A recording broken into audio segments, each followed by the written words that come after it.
Il fut un temps où les identités étaient simples, évidentes, religieuses. L'Afrique du Nord, le Moyen-Orient étaient musulmans, l'Europe était chrétienne. Partout il y avait des juifs, nulle part ils n'étaient citoyens. Les relations entre les uns et les autres étaient définies par des textes d'inspiration divine, ce qui n'empêchait pas en terre d'islam une très grande proximité entre juifs et musulmans.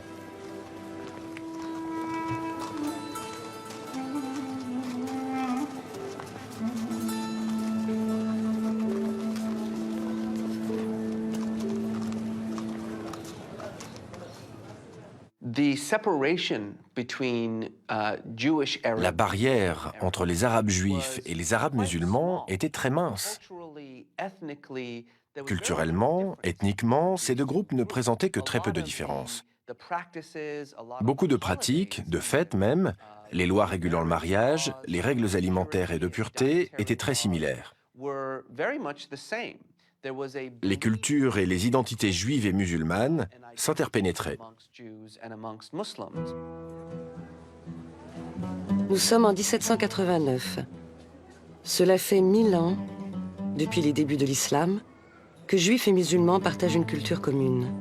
Pourtant, l'inimaginable va se produire. En un siècle et demi, l'essentiel de ces liens va se défaire suite à l'irruption de l'Europe dans les affaires du monde musulman. Car en cette fin du XVIIIe siècle, c'est l'Europe qui a le vent en poupe. C'est là que se créent des richesses, là que s'écrit désormais l'histoire.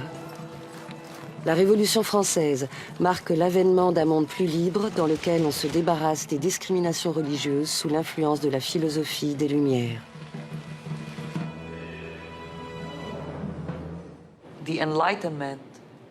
Les Lumières représentaient une nouvelle promesse pour les Juifs. Rejoignez-nous, rejoignez ce mouvement et vous ne serez plus vus comme l'autre.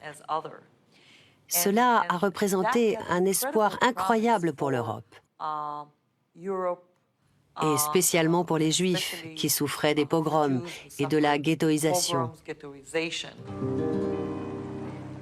Ne plus être vu comme autre, c'est ce que désire une bonne partie des Juifs d'Europe. En 1789, le député français Stanislas de Clermont-Tonnerre déclare « Il faut tout refuser aux Juifs comme nation et tout accorder aux Juifs comme individus. Il faut qu'ils ne fassent dans l'État ni un corps politique, ni un ordre. Il faut qu'ils soient individuellement citoyens. » À la suite de la France, la plupart des pays d'Europe occidentale accordent l'égalité aux Juifs. Mais ce grand mouvement d'émancipation va attiser le sentiment anti-juif des Européens.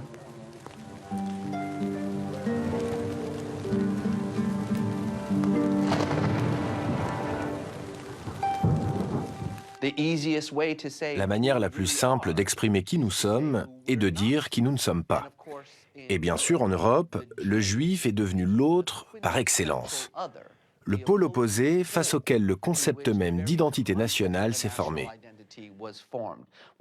Qu'est-ce que cela signifie d'être français, allemand, danois ou hollandais à une époque où le concept même d'identité est en train de se développer? Ça signifiait ne pas être juif. L'Europe vient d'inventer l'État-nation, une forme politique particulièrement efficace qui renforce encore sa puissance. En face, l'Empire ottoman cherche à échapper à la spirale du déclin.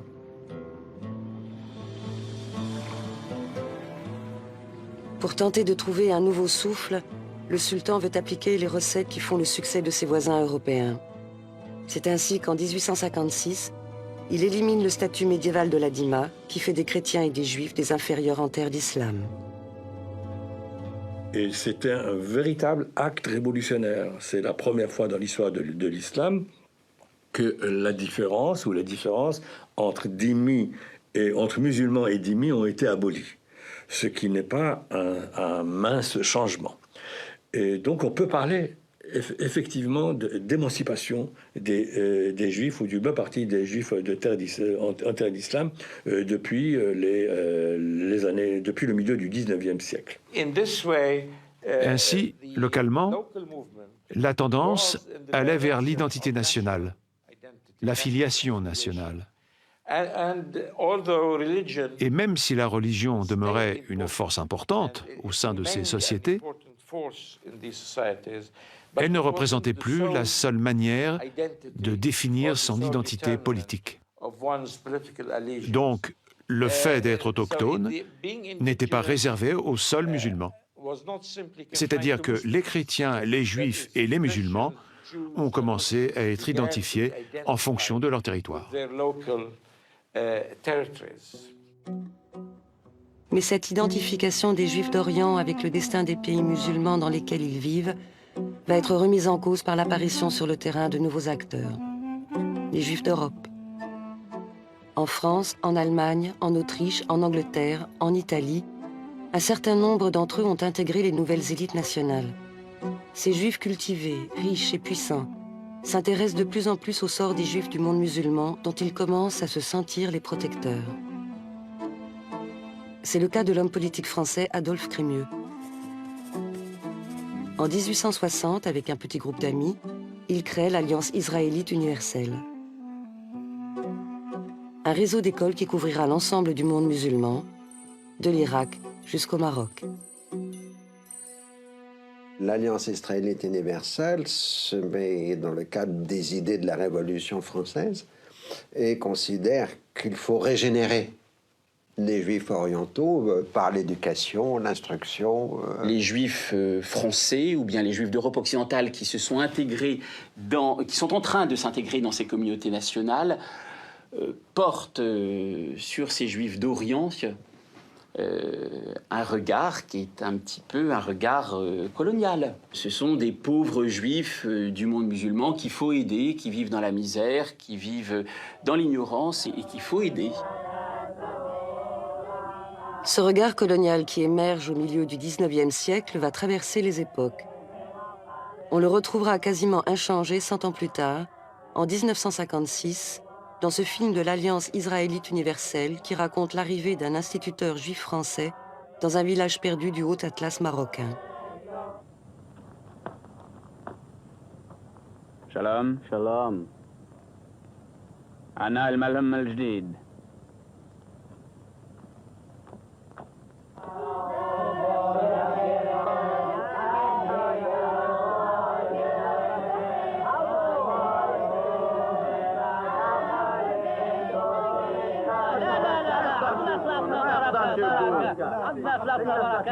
نعطيكم بس تكسي أولادكم بس تداويهم من بعد نكلهم تعلموا الكتابة الفرنسيس. L'introduction des écoles de l'Alliance française a francisé les Juifs. Cela les a peut-être rendus ni français, ni arabes, ni musulmans, ni chrétiens. Ça les a donc placés en quelque sorte dans les limbes en termes d'ethnicité, si je puis m'exprimer ainsi.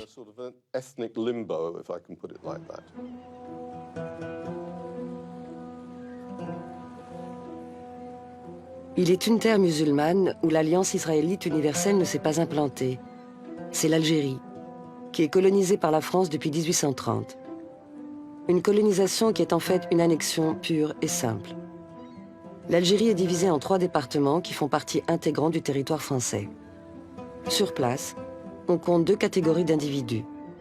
Les citoyens français, originaires de métropole, et les indigènes qui ne bénéficient pas des mêmes droits. Les Juifs d'Algérie sont des indigènes au même titre que les musulmans. Une situation inacceptable aux yeux de Crémieux. Pour Adolphe Crémieux, il ne faisait aucun doute que le meilleur service que lui, Crémieux, pouvait rendre à sa communauté juive, c'était de les transformer en français. Pour Crémieux, comme pour tous les Juifs de France, la France, la culture française, la nationalité française, c'est tout ce qu'il pouvait y avoir de mieux sur cette terre. Seul problème, les Juifs d'Algérie ne veulent pas de cette nationalité française, car ils refusent de renoncer à leurs lois religieuses. En 1870, Crémieux, alors ministre de la Justice, octroie par décret et sans leur demander leur avis la nationalité française à l'ensemble des Juifs de la colonie. Il dira de lui-même qu'il est le Yahvé des Juifs d'Algérie, celui qui les a fait sortir des ténèbres de l'indigénat pour accéder aux lumières de la citoyenneté. Le décret Crémieux a opéré quelque chose de symbolique, c'est-à-dire qu'il a fait basculer les Juifs d'Algérie du côté des dominants. Les Juifs ne sont plus des indigènes, alors que c'est des autochtones qui passent du côté des dominants, qui passent du côté français, du côté du pouvoir, même symbolique. Et puis, les musulmans qui restent enfermés dans le code de l'indigénat. Là, il s'est opéré quelque chose de grave. Mais le décret Crémieux suscite l'hostilité de la population européenne vivant en Algérie. À leurs yeux, les Juifs sont des indigènes comme les musulmans. Ni plus ni moins. Accorder la nationalité française aux Juifs est tout simplement une provocation. Ils ne pouvaient pas être français parce que finalement les Juifs étaient des Arabes. Et que c'était des Arabes de religion juive. Et que c'était quelque chose d'anormal, pour ne pas dire autre chose, que d'accorder la nationalité française à des indigènes. Parce que si tous les indigènes, parce qu'après les Juifs, on pouvait aussi accorder la même nationalité aux indigènes arabes. Si tous les indigènes devenaient français, qu'en serait-il de l'Algérie française? Malgré l'opposition de la plupart des colons et les réticences d'une partie de la communauté juive, les Juifs d'Algérie deviennent des Français. Le fossé entre Juifs et musulmans commence à se creuser.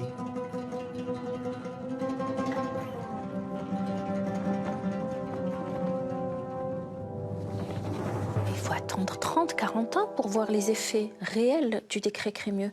Mais ça va se passer à ce niveau-là. Quand on ne va plus habiter les mêmes quartiers, quand on ne va plus vivre de la même façon, quand on va bouger autrement, on va voyager autrement, ça va se passer de cette façon-là. Et puis, quand on ne s'appelle plus Aziza et qu'on va s'appeler Michel, là aussi, il y a aussi quelque chose de symbolique qui se joue dans la francisation des prénoms. Être juif et français, en métropole non plus, cela ne va pas de soi. En 1894, éclate à Paris l'affaire Dreyfus. Capitaine de l'armée française et juif, Alfred Dreyfus est accusé d'avoir transmis des documents secrets à l'Allemagne. Jugé et condamné à partir de fausses preuves, le capitaine est dégradé, chassé de l'armée et déporté en Guyane. L'affaire Dreyfus déclenche en France une vague d'antisémitisme sans précédent.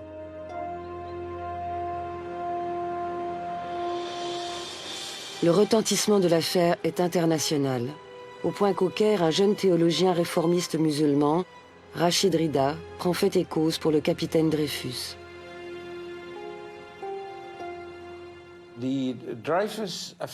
L'affaire Dreyfus a éclaté au moment où Rachid Rida a commencé à publier son célèbre journal, Al-Manar. Et il l'a mentionné dès le premier numéro. Il pensait que cela faisait partie de ce que l'on peut appeler le racisme français, plutôt que de la discrimination envers une religion ou une autre. D'ailleurs, il pensait que les Européens avaient de toute façon abandonné la religion. Par conséquent, ils ne pouvaient pas agir pour des motifs religieux.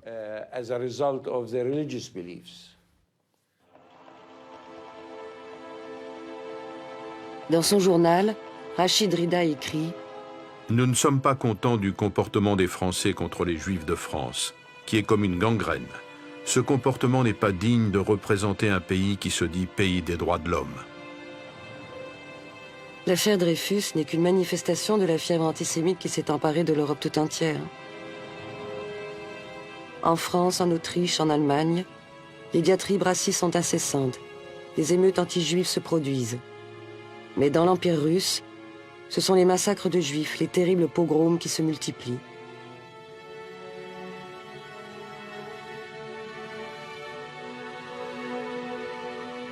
Le journaliste juif autrichien Theodor Herzl réalise avec effarement la précarité des millions de juifs qui vivent en Europe. Il décide de se faire leur porte-parole. Les thèses suivant lesquelles le peuple juif ne pourra pas se libérer à l'intérieur de cette Europe-là qui ne pourra se libérer que par l'humain, mais ces thèses vont vraiment prendre de la consistance et trouver chez lui une formulation à la fois simple et percutante qui vont lancer la création du mouvement sioniste. Pour le juif traditionnel, le retour à Sion fait partie de sa foi religieuse basique, n'est-ce pas? Mais personne ne pensait, je parle de l'élément traditionnel, ne pensait que ce retour se fasse naturellement. Pour ces juifs traditionnalistes, le retour ne pouvait avoir lieu que par le truchement du Messie ou à la fin des temps. Et donc, au départ, l'idée sioniste d'un État juif ou d'une normalisation de la condition juive leur paraissait plus ou moins étrange. S'organiser politiquement pour retourner à Sion revient à renoncer à attendre le Messie. Pour les juifs religieux d'Europe orientale, il est difficile d'abandonner cette croyance, la plus fondamentale du judaïsme. Pourtant, dès le milieu du XIXe siècle, quelques penseurs juifs laïcs ont commencé à promouvoir le sionisme, ce nationalisme teinté de messianisme.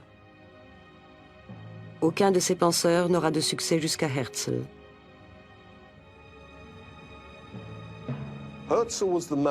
Herzl est celui qui a internationalisé le sionisme.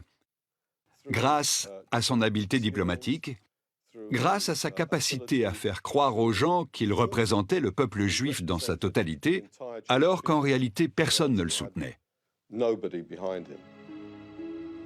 En 1896, Herzl écrit « Der Judenstaat », l'État des Juifs.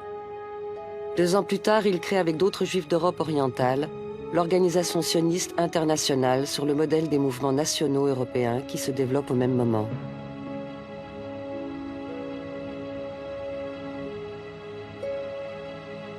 Comment émerge une nation en Europe orientale? Il faut un territoire, une langue, une religion et éventuellement un passé historique. Vous pouvez revendiquer l'indépendance de la Pologne parce qu'il y a un royaume de Pologne.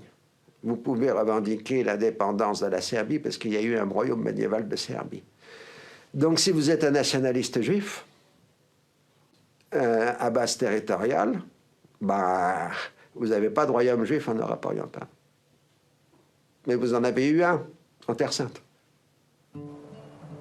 La Terre Sainte est appelée Palestine par les Européens, Syrie méridionale par les Ottomans. C'est ce territoire contrôlé par l'Empire ottoman que le mouvement sioniste va revendiquer, au nom des royaumes juifs qui s'y sont succédés dans l'Antiquité.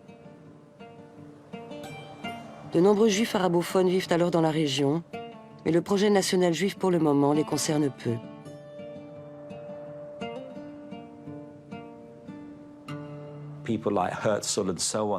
Les gens comme Herzl étaient des juifs européens ashkénazes.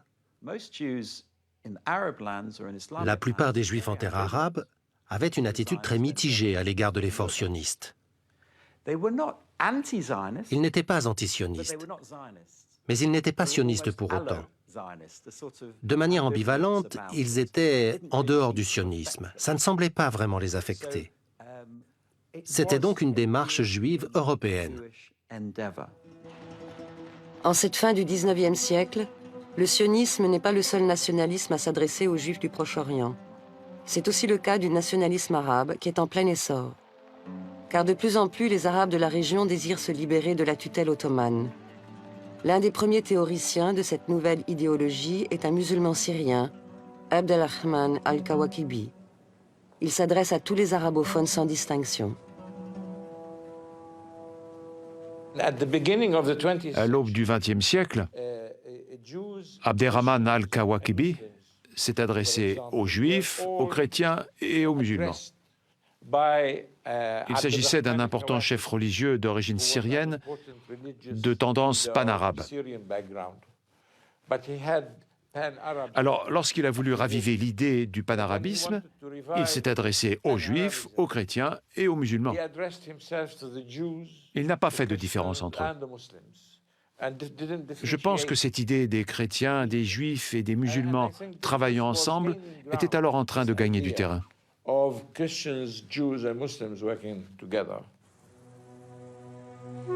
Une idée bien fragile, car en ces premières années du XXe siècle, des milliers de Juifs fuyant l'antisémitisme européen arrivent en Palestine. Ils sont pour la plupart encadrés par le tout jeune mouvement sioniste. Cette migration commence à inquiéter certains intellectuels arabes. Le ton se durcit. En 1905, le Libanais Neguib Azouri oppose au nationalisme arabe ce nouveau nationalisme juif. Selon lui, ils sont destinés à s'affronter sans relâche jusqu'à ce que l'un d'entre eux l'emporte. Il ajoute « Le sort du monde entier dépendra de l'issue finale de cette lutte entre deux peuples représentant des principes opposés. » Et donc, le sionisme, pour son malheur peut-être, est né en même temps que le nationalisme arabe. Et c'est ainsi qu'on va assister à la confrontation de ces deux idéologies, avec pour centre la Palestine. Août 1914, c'est la guerre. Les Ottomans s'allient avec l'Allemagne et l'Autriche-Hongrie contre la France, l'Angleterre et la Russie. Rapidement, les Alliés décident de dépecer en cas de victoire les décombres du vieil empire ottoman. Sionistes et Arabes veulent dès lors se faire promettre la Palestine par la Grande-Bretagne, première puissance impériale du moment. Et les Anglais vont la promettre en effet, mais à tout le monde en même temps, aux Arabes comme aux sionistes. Ces derniers prennent cependant l'avantage en obtenant le 2 novembre 1917 la déclaration Balfour.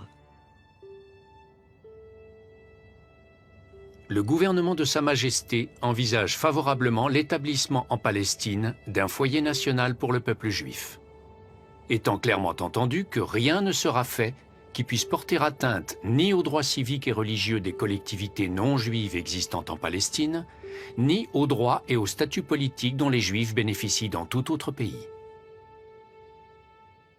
On promet les mêmes choses à la partie juive et à la partie arabe. Et personne n'est dupe.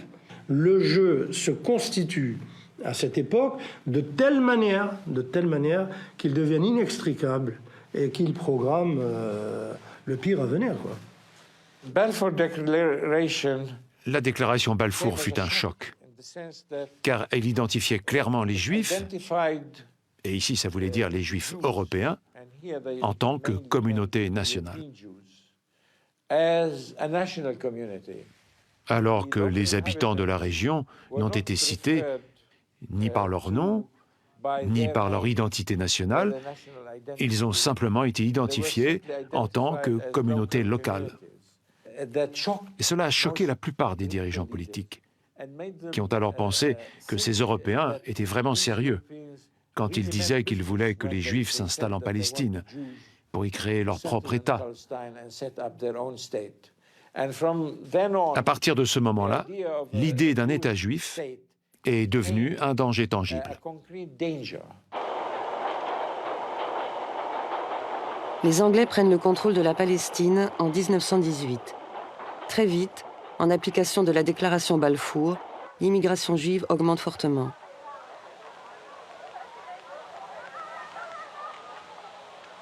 Les sionistes veulent alors constituer une majorité juive sur tout ou partie de la Palestine. Quant à savoir à quoi ressemblerait le futur État juif, la question n'est pas réglée.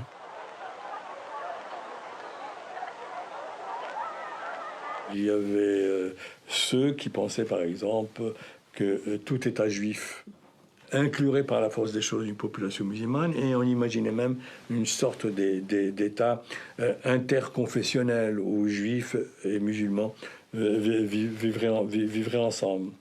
D'autres pensaient que le départ des Arabes serait automatique. Puis s'il y a un État juif, les Arabes partiraient. D'accord ? Et l'expulsion en tant que telle, en tant qu'axe de pensée, à ma connaissance, n'existe chez aucun penseur sioniste.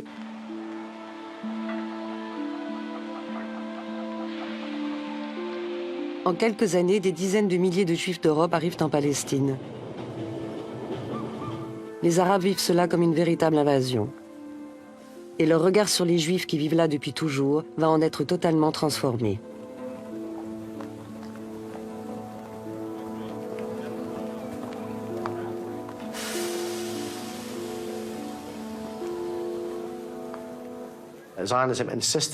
Le sionisme tenait à s'exprimer au nom des Juifs du monde entier, à tel point que les nationalistes arabes ont commencé à croire que le sionisme reflétait également le point de vue des Juifs arabes, comme ils semblaient le revendiquer.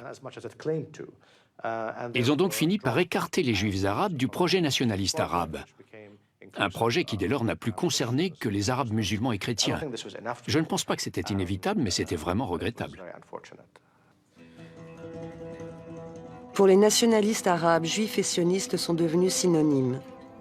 Et dans le combat qui les oppose désormais au projet sioniste, certains vont reprendre à leur compte des arguments venus d'Europe. Ainsi, Rachid Rida, celui-là même qui soutenait le capitaine Dreyfus en 1898, est désormais convaincu que les Juifs contrôlent la planète.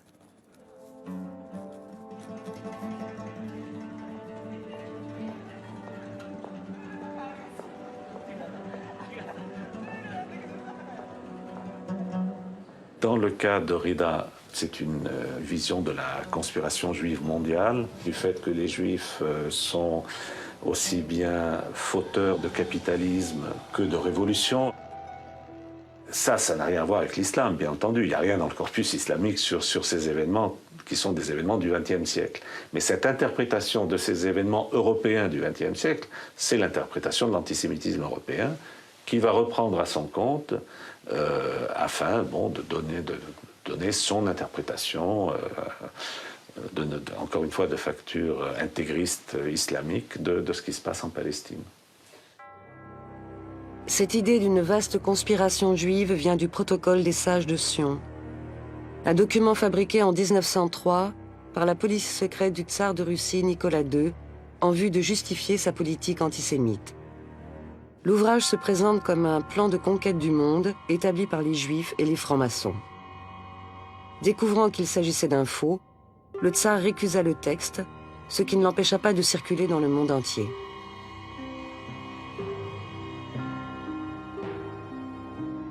Traduit en arabe et publié en 1925 au Caire, puis en 1926 à Jérusalem, le livre connaît au début une très faible audience, mais il s'agit du véritable acte de naissance d'un antisémitisme arabo-musulman.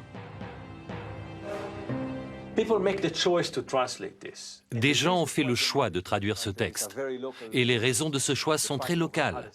La bataille pour la Palestine, la guerre contre le sionisme, l'idée que les Juifs font en réalité partie de l'invasion européenne au Moyen-Orient. Mais ce qu'ils importent, ce qu'ils introduisent avec ce texte, c'est un concentré de haine arrivé à maturité en Occident, l'antisémitisme. On peut vraiment dire, même si ce texte entre en résonance avec des éléments islamiques de haine, d'animosité ou d'hostilité envers les Juifs, qu'il s'agit d'une notion occidentale. En Palestine, la tension ne cesse de monter alors que l'immigration juive se poursuit. Une tension qui s'incarne dans la topographie même de Jérusalem, avec pour enjeu principal 2 lieux de prière. L'un est juif, il s'agit du mur des Lamentations, dernier vestige du temple détruit par les Romains en l'an 70 de notre ère. C'est le lieu le plus sacré du judaïsme. L'autre est musulman. L'esplanade des mosquées qui abrite le dôme du rocher et la mosquée Al-Aqsa est le 3e lieu saint de l'islam après la Mecque et Médine. Les 2 espaces sacrés sont indissolublement liés. Le mur des Lamentations constituant depuis plus de 12 siècles le mur de soutènement de l'esplanade des mosquées. Pour les nationalistes arabes comme pour les sionistes, les monuments sacrés religieux sont aussi des monuments sacrés nationaux. Et le conflit va se centrer sur le plus important des lieux saints, Jérusalem. En 1925, un dirigeant du mouvement sioniste, Menachem Ussishkin, revendique la pleine possession pour les Juifs de l'intégralité du mont du Temple, ce qui inclut de fait l'esplanade des mosquées. Pour les musulmans, c'est une menace pour l'ensemble du lieu saint, c'est-à-dire pour l'ensemble de la mosquée, parce qu'ils sont persuadés que le but des Juifs n'est pas seulement d'acquérir le mur de Lamentation, mais aussi de détruire les mosquées saintes et de créer un temple à Jérusalem. En août 1929, une série de manifestations et de provocations voit s'affronter de plus en plus violemment juifs et musulmans autour du mur, jusqu'à ce que des hommes meurent des deux côtés. Très vite, des rumeurs se propagent selon lesquelles de jeunes sionistes auraient attaqué de paisibles résidents arabes de Jérusalem et blasphémé le nom du prophète Mohammed. Chauffés à blanc par ces rumeurs, des musulmans massacrent des juifs dans plusieurs villes de Palestine.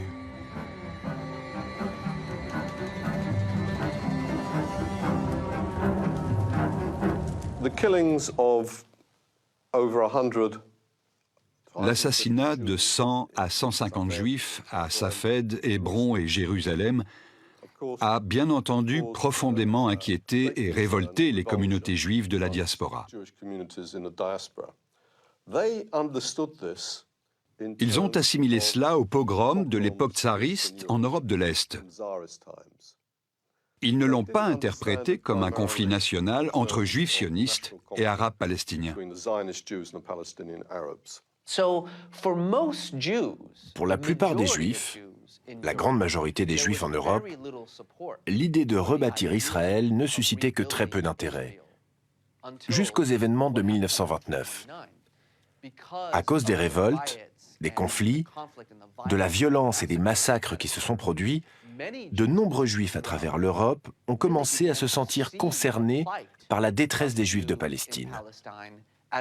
Ils ont commencé à s'identifier à eux, à adopter l'idée de la reconstruction d'un État juif, de manière émotionnelle et profonde, ce qui n'était pas le cas auparavant. À partir de maintenant et pour les décennies à venir, c'est l'émotion qui va dominer dès que l'on va parler de Palestine, chez les juifs comme chez les musulmans. Chacun avec son histoire propre, chacun avec ses peurs. Longue histoire des pogroms en Europe chez les juifs, humiliation face à l'impérialisme européen chez les musulmans. Un homme l'a parfaitement compris. Il s'appelle Haj Amin el-Husseini. Issu de l'une des plus grandes familles de Jérusalem, il a été nommé quelques années plus tôt par les Britanniques moufti de la ville sainte. Les événements de 1929 vont être utilisés par le moufti de Jérusalem pour faire de la question de la Palestine une question pan-islamique, si je puis dire. Jusque-là, c'était une affaire locale, c'était une affaire peut-être même nationale, entre nationalistes arabes et un nationaliste juif, mais grâce au moufti et à la suite des événements de 1929, la question de la Palestine va mobiliser l'ensemble du peuple musulman. Deux mouvements d'ampleur se sont formés. Ce qu'on appelle aujourd'hui le mouvement pan-islamique et le mouvement pan-arabe sont en grande partie issus des événements de 1929. Malgré l'affrontement de plus en plus violent entre sionisme et panarabisme, à l'extérieur de la Palestine, les liens entre musulmans et juifs semblent encore solides. C'est le cas en Irak et en Égypte, deux États nouvellement indépendants dans lesquels les juifs paraissent avoir toute leur place.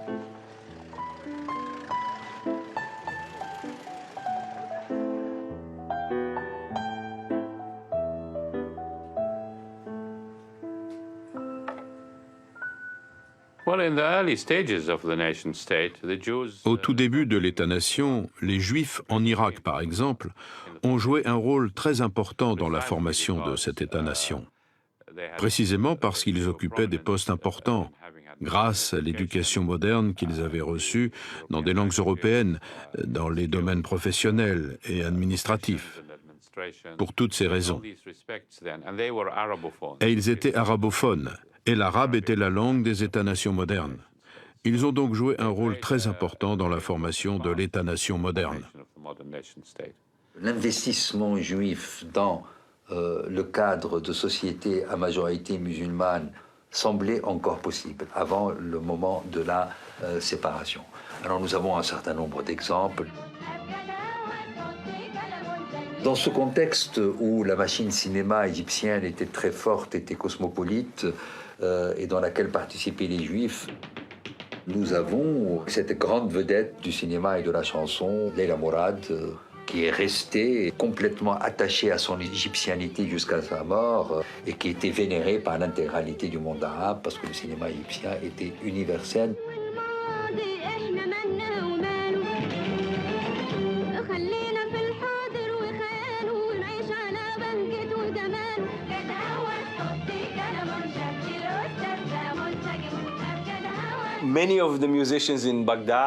De nombreux musiciens à Bagdad, au Caire, étaient juifs. C'étaient des héros culturels du monde arabe. Beaucoup de chanteurs, de réalisateurs, d'acteurs. Est-ce que l'on peut nier leur arabité? Les Arabes consomment leur culture, ils consomment ce qu'ils produisent. Dans l'Algérie coloniale aussi, la musique arabe doit beaucoup aux musiciens juifs. Mais 60 ans après le décret Crémieux qui a fait des Juifs des citoyens français, leurs relations avec les musulmans se sont pour le moins distendues.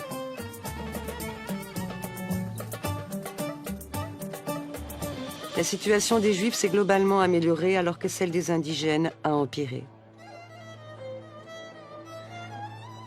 À Constantine, une partie de la population musulmane se laisse séduire par les discours antisémites du maire français, Émile Morineau. Les campagnes anti-juives se multiplient, le climat devient irrespirable. En août 1934, un soldat juif insulte un groupe de musulmans. Cet incident dégénère et provoque un massacre des Juifs de Constantine.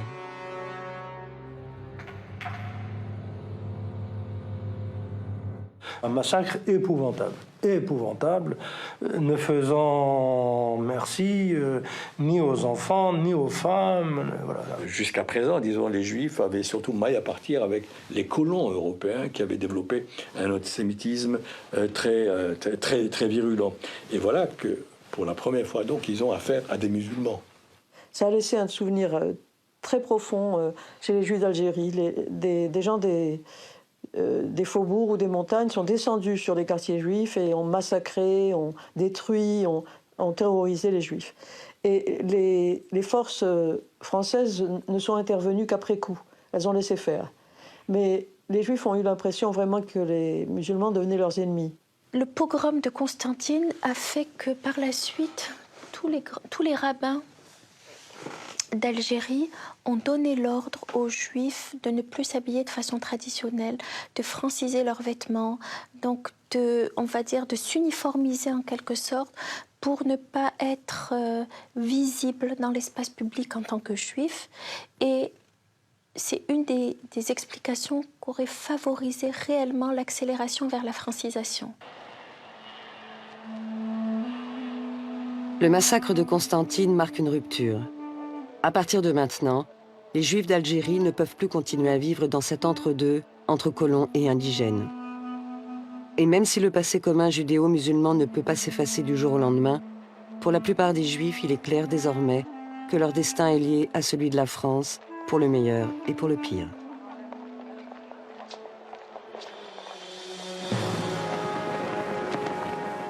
Le pire. Depuis 1933, il s'écrit en Allemagne. Depuis qu'Adolf Hitler est chancelier, l'antisémitisme est au pouvoir. Pour les Juifs, l'Europe devient à nouveau synonyme de danger mortel. La peur des persécutions entraîne une nouvelle vague d'émigration juive vers la Palestine, jusqu'à atteindre le chiffre record de 20 000 personnes par an. Étrangement, dans cette Europe profondément travaillée par l'antisémitisme, la création en Palestine d'un nouveau type d'homme juif, maître de son destin, suscite une certaine fascination. L'homme nouveau ne vient plus de Russie, et de Terre Sainte. Le soleil qui le matin s'était levé sur un site inanimé éclairait à son coucher un village bourdonnant de vie joyeuse et enthousiaste.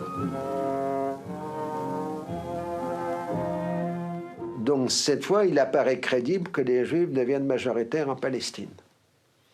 Et là, ça provoque la grande révolte palestinienne à partir de l'automne 1937, révolte qui va durer 3 ans et qui est la plus grande révolte anticoloniale de l'Empire britannique dans l'entre-deux-guerres.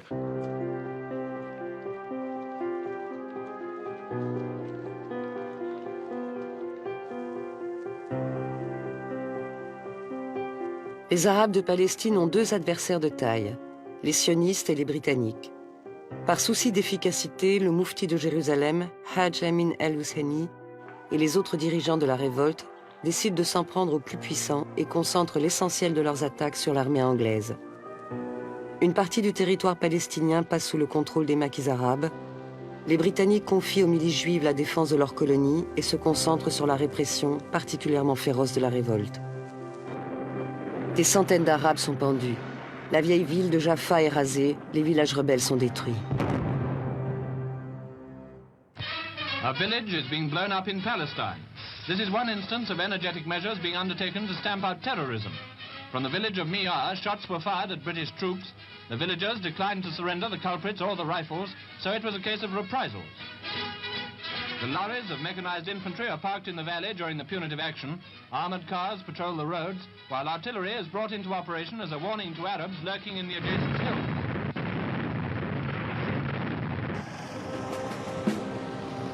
Les spectateurs britanniques peuvent être rassurés, leur empire est bien défendu, si bien que les Arabes de Palestine ne s'en remettront pas.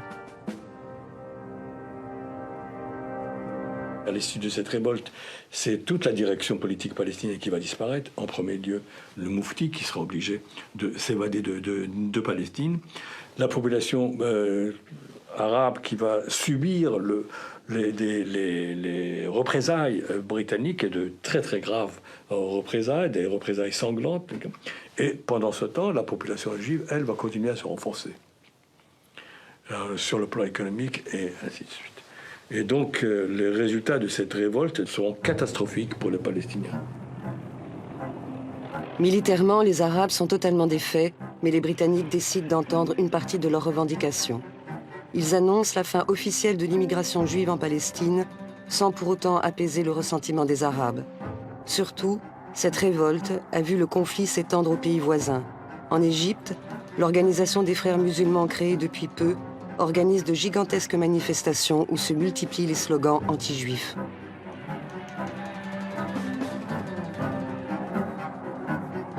Vous allez avoir, dans les milieux islamistes comme les frères musulmans, en Égypte, l'apparition d'une véritable forme d'antisémitisme.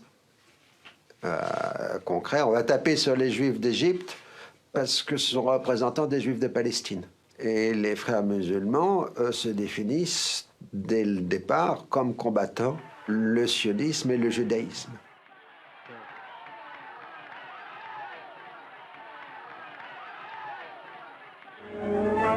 Great Britain and France declare war on Germany. Huge French guns move to the front, and its army to the great man-made Maginot Line. The nation's... Août 1939, pour la deuxième fois en 20 ans, l'Europe est en guerre. D'un côté, les Anglais et les Français, de l'autre, l'Allemagne nazie et l'Italie fasciste. Pour les nationalistes arabes, c'est l'heure du choix. Le nazisme a beaucoup fait la cour aux nationalistes arabes, que ce soit du Moyen-Orient ou du Maghreb, bien entendu, puisque le nazisme se présentait comme étant le libérateur de leur oppresseur. Donc il a joué sur plusieurs registres, mais il n'y a pas eu de position clairement affichée pro-nazisme. Il y en a eu quelques-uns, mais c'est resté, somme toute, assez isolé. Ceux qui avaient courte vue ne pouvaient qu'être fascinés par l'Allemagne, et beaucoup ont marché dans ce sillage-là. L'ennemi de mon ennemi est mon ami, en ne voyant pas les conséquences. Alors celui qui s'est le plus fourvoyé dans cette affaire et qui n'avait pas de vision, c'est Al-Husseini, le moufti de Jérusalem. Après avoir fui la Palestine en 1939, Hajj Amin el-Husseini refait surface à Bagdad le 1er avril 1941. On le retrouve alors aux côtés d'officiers irakiens pro-nazis qui font un coup d'État contre le roi pro-britannique Abdul Illah. 2 mois plus tard, l'armée anglaise est aux portes de Bagdad et force les putschistes à fuir. C'est à ce moment-là que les Juifs de la ville sont victimes d'un massacre, le Farhoud.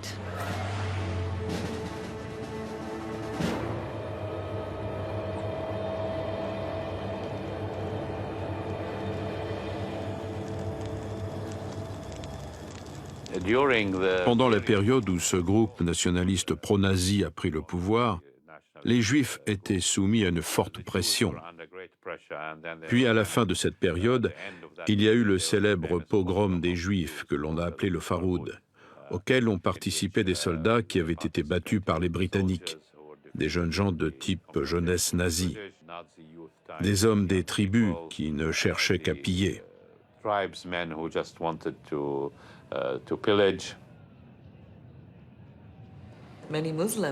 Beaucoup de musulmans ont protégé les Juifs, même pendant ces attaques. En tout cas, c'est ce qui est arrivé à mon père. Quand certains assaillants ont fait irruption dans leur lotissement sur ce que l'on appelait la Koucha, ou le chemin, des voisins musulmans leur ont dit « Non, il n'y a pas de Juifs, allez-vous-en, allez-vous-en ». C'est ce qui s'est passé. Et c'est comme ça que la famille de mon père a été protégée pendant le Faroud. Après l'entrée des Anglais à Bagdad, le Moufti fuit à nouveau et finit par se réfugier entre l'Italie de Mussolini et l'Allemagne nazie. Le prestige qu'il a acquis dans le monde arabe fait de lui un atout pour les deux régimes totalitaires. Le Moufti parlera régulièrement à la radio allemande et tentera de recruter des soldats musulmans pour les forces de l'Axe. Il sera reçu 2 ou 3 fois par Hitler, à qui il demandera de tout faire pour arrêter l'émigration juive en Palestine.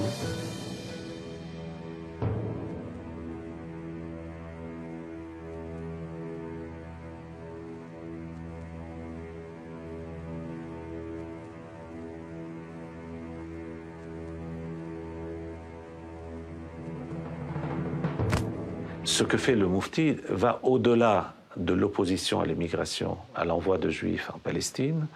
Il va jusqu'à recommander dans ses lettres qu'ils soient envoyés en Pologne. Et tout le monde, enfin, il sait très bien à l'époque qu'il y a des camps de concentration, en 1943, allemands en Pologne. Himmler lui-même lui dit que l'Allemagne est en voie d'exterminer les Juifs et qu'elle a déjà exterminé 3 millions. Donc, il est au courant de ce qui se passe. Il ne cache pas le fait qu'il est au courant de ce qui se passe. Ça ne l'empêche pas de continuer avec cette propagande antisémite, avec y compris l'évocation de la solution finale comme quelque chose de positif.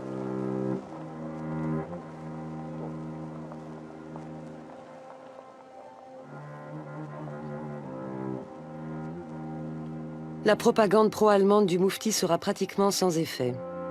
Hormis quelques milliers de Bosniaques, très peu de musulmans s'engageront du côté de l'Allemagne, alors qu'ils seront des centaines de milliers à combattre dans les forces anglaises et françaises. Pendant que le Moufti navigue entre Rome et Berlin, le maréchal Pétain, qui dirige la France depuis Vichy, se lance dans une politique de collaboration avec l'Allemagne. Dès 1940, il fait passer un ensemble de lois anti-juives qu'il va demander au sultan Sidi Mohamed Ben Youssef, le futur Mohamed V, d'appliquer sur le territoire marocain. Un certain nombre de notables juifs ont été reçus à plusieurs reprises en audience par le sultan et ont insisté en lui ont présenté des doléances, lui demandant donc de ne pas mettre en application des dispositions raciales prises sous pression du régime de Vichy. Et donc l'un des arguments invoqués, c'était que c'était des dhimmis et qu'en sa qualité de commandeur des croyants, il avait obligation de les protéger contre tout ce qui était de nature à les menacer dans leur vie ou dans leurs biens. Et effectivement, c'est ce qui a été fait. Le sultan parvient à protéger ses sujets juifs, car contrairement à l'Algérie, le Maroc n'est pas une colonie, mais un protectorat. Cela veut dire concrètement que les lois françaises ne s'y appliquent pas. Mais dans les départements français d'Algérie, le maréchal Pétain possède tous les pouvoirs, y compris celui de retirer aux Juifs la citoyenneté française dont ils bénéficient depuis le décret Crémieux. C'est-à-dire que d'un trait de plume, les Juifs, les citoyens juifs d'Algérie sont déchus de la nationalité française, de la citoyenneté française. Ils se retrouvent indigènes. Donc ils se retrouvent dans une espèce de no man's land physique, politique, juridique, extrêmement difficile à vivre. Frappés par les lois antisémites de Vichy, les Juifs d'Algérie ont un statut encore inférieur aux indigènes. Les musulmans qui, eux, ne sont jamais sortis de l'indigénat depuis les débuts de la colonisation, sont les témoins impuissants de ce mauvais tour joué par la France. Il y a eu des déclarations de militants nationalistes en disant ben voilà, Vous êtes ramenés à ce que vous êtes, c'est-à-dire des Algériens.